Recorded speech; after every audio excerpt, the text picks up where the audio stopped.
I'd like Jason Stanley to please turn on his camera and join us.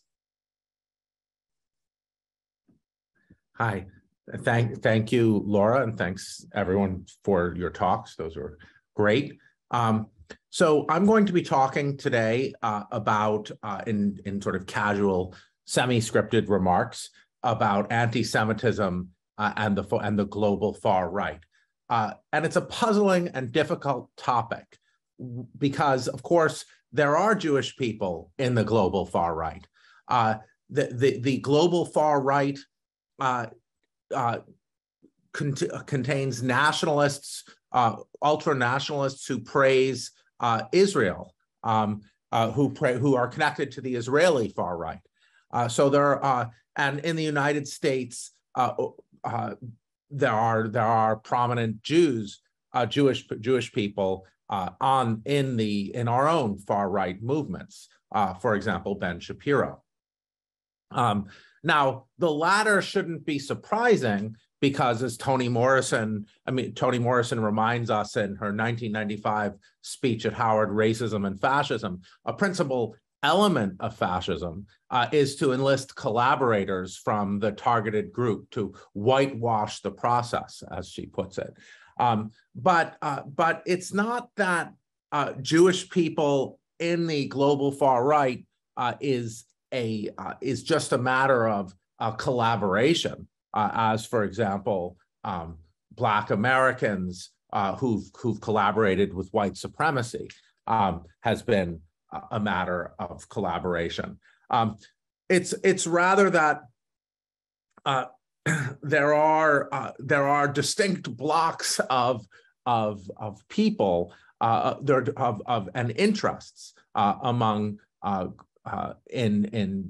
the Jewish population in the world.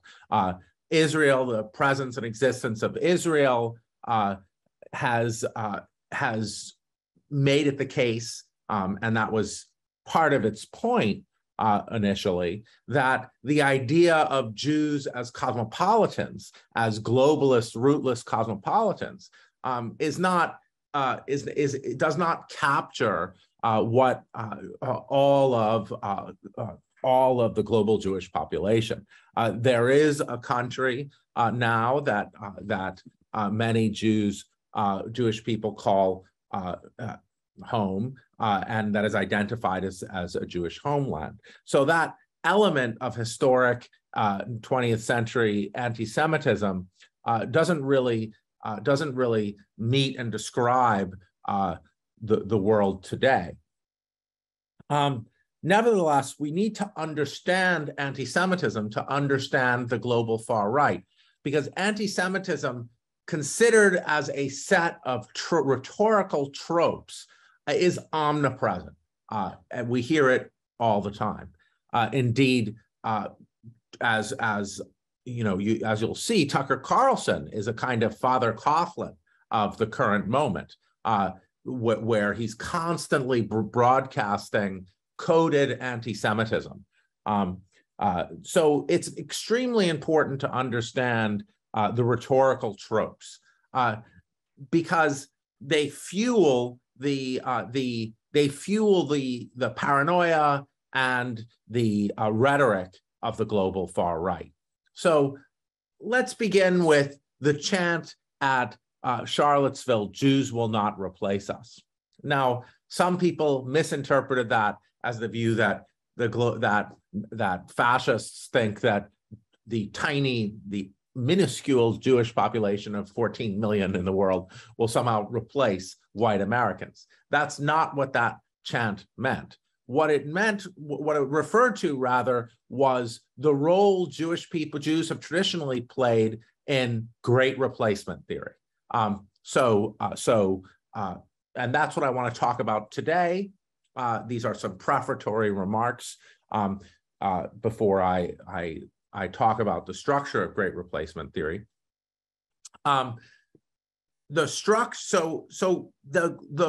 aspect of anti-Semitism that is central to understanding the global far right is great replacement theory.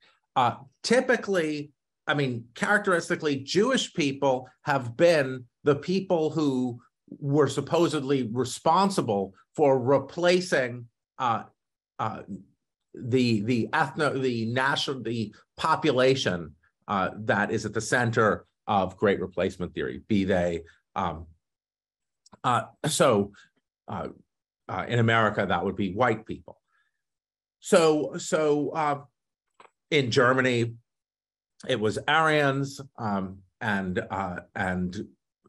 mean, it's not always Jewish people who play this role. It's hard. There's Great Replacement theory happening in India right now as the basis for Hindu nationalism, and Muslims are the target. So these rhetorical tropes that structure this version of anti-Semitism, the version of anti-Semitism that is at the heart of, say, Mein Kampf. It's a kind of rhetorical trope that can be shifted and aimed, say, at Muslims, which I think you're finding increasingly in Europe and certainly in India. And anti-Semitism, as it pertains to the global far right, is neither anti-Israel nor anti-Orthodox Jewish.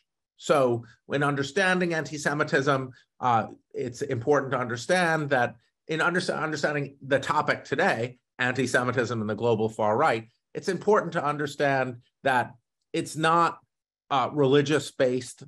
It's not the sort of classic pre-20th century religious anti-Semitism that you found in Europe, where the idea was that Jews were targeting, that the Jewish religion involved ceremonies that involved drinking the blood of Christian babies, so-called blood libel. Though we see blood libel rising up with QAnon. QAnon, as authors like David Livingstone Smith and Talia Levin have clearly shown, QAnon reiterates these pre-Nazi anti-Semitic tropes involving danger to children. So those pre-Nazi anti-Semitic tropes, the classical European ones, involved Jews being a fundamental threat to children because they have satanic rituals that involved the drinking the blood of that involved the blood of Christian babies. So you can see clearly the links to QAnon, and these have been well documented. Again, David Livingstone Smith, Talia Levin, and others. So I shouldn't sideline that version of anti-Semitism that targets Jewish religious practices. But Hitler himself in Mein Kampf is very clear that his anti-Semitism is not based on religion. It is a complete mistake to think that Nazi anti-Semitism and the anti-Semitism behind the Great Replacement theory is directed against the practice of a religion. Being an atheist wouldn't help you at all to avoid the death camp in Nazi Germany. And indeed, Nazi propaganda was characteristically directed against Judeo-Bolshevism. It was directed against, it was directed against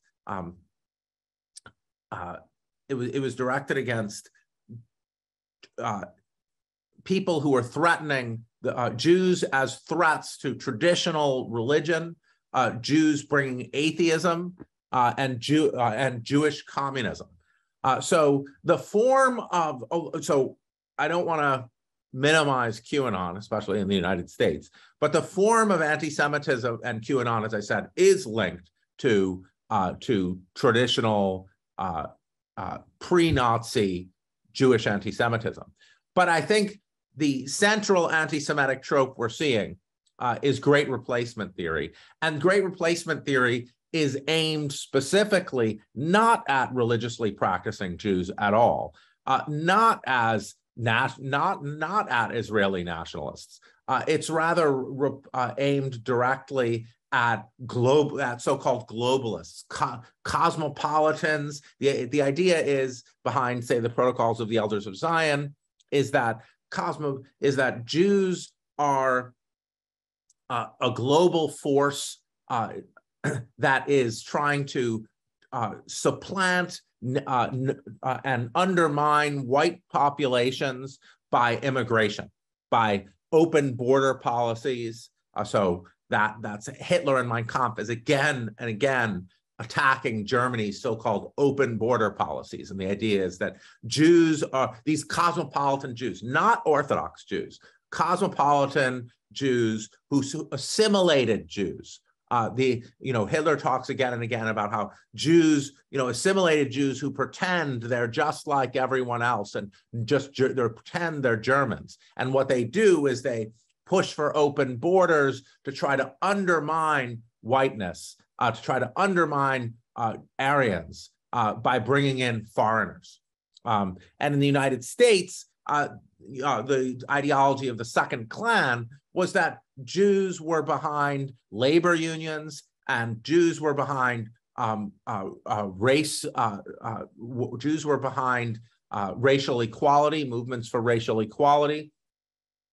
And the idea was that Jews were trying to urge Black Americans into a race war so that they could then take over. So the sort of central idea of the Protocols of the Elders of Zion, this 20th century conspiracy theory, is that there's a group of globalists, sort of people who don't belong to any nation, but they pretend to be part of your nation. They pretend to be assimilated members of your nation in order to open your borders, bring in immigrants, and urge local minorities into violent uprisings so that they can sow chaos and ultimately take over. So that's a structure of what we see. So the global far right, the global far right is not some elements of global far right are anti-Israel, but you can see this in Nazi policy, Nazi discussions before 1936. There was a debate. There were debates about whether or not to support a Jewish state in Israel, whether or not to support the Zionist project.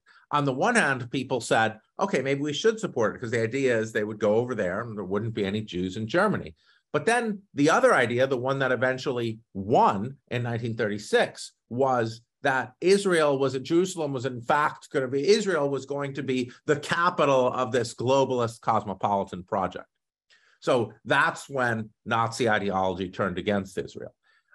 And since Nazi anti-Semitism is not at all about religion, it's not at all, it's complicated, but it's not primarily at all about religion. It's primarily about this idea that there's this global group of cosmopolitans that seeks to destroy nationalism, that it seeks to destroy traditions, and bring in communism or capitalism, this incoherent, but because both of those are global doctrines that make no distinctions between races and make no distinctions between national identities. The idea is Jews are foisting that on everyone so they can ultimately take world power. Because of that, it's a very different kind of anti-Semitism than the traditional European anti-Semitism where Jewish people were supposed to be like Satanists and who are threats to Christian children. And so that's why you find this big divide in Jewish communities with regard to the global far right that is confusing to people. Because there are, and Alexander Dugin, the fascist Russian propagandist, in a speech in Jerusalem, spoke directly to this. When he, first of all, he showed that Dugin is a fascist. He's a Russian fascist, deep influence on Russian fascism. He's to the right of Putin, clearly to the right of Putin. Dugin gave a speech in Jerusalem where he said there's two kinds of Jews. And this is, some of us call this the good Jew, bad Jew distinction. So, which is also crucial to understanding the global far right. The good Jews are Israeli ethno-nationalists who think Jews belong in Israel. They're Orthodox Jews. They're practicing Orthodox Jews who are anti-LGBT, who are traditionalists. So Dugin says the greatest threat to essentially to the good Jews comes from Jews themselves. So he makes the good Jew, bad Jew distinction, and he says the greatest threat to Judaism are Jews, and meaning that it's the atheistic, communist, LGBT supporting, feminist Jews that are at the heart of that are for immigration, that are pro-immigration, etc. These are the greatest threat to Jews themselves. So it's really important in understanding the global far right to see that the structure of that they use good Jews, who they consider good Jews, who are observant, who are either Jewish people who are extremely who basically their identity is tied completely with Israel, or more specifically ethno-nationalists, or religiously observant Orthodox Jews who toe various conservative lines, along with other faith-based other conservative religious communities.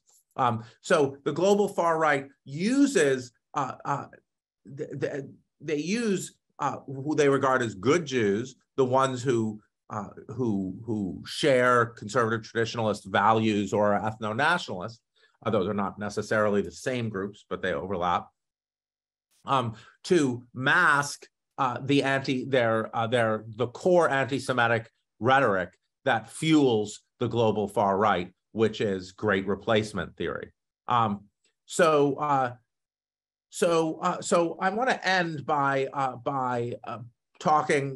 pointing out that Great Replacement theory is a logic that doesn't just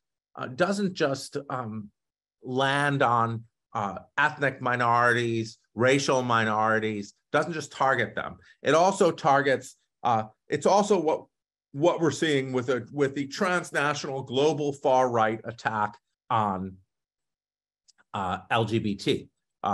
So the idea, both Giorgia Meloni, Italy's new prime minister, and Putin, said essentially the same lines. The West is trying to replace traditional values.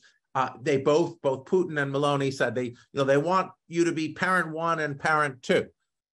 So the idea is that LGBT movement, and particular trans rights, is trying to replace womanhood. It's trying to replace traditional gender categories.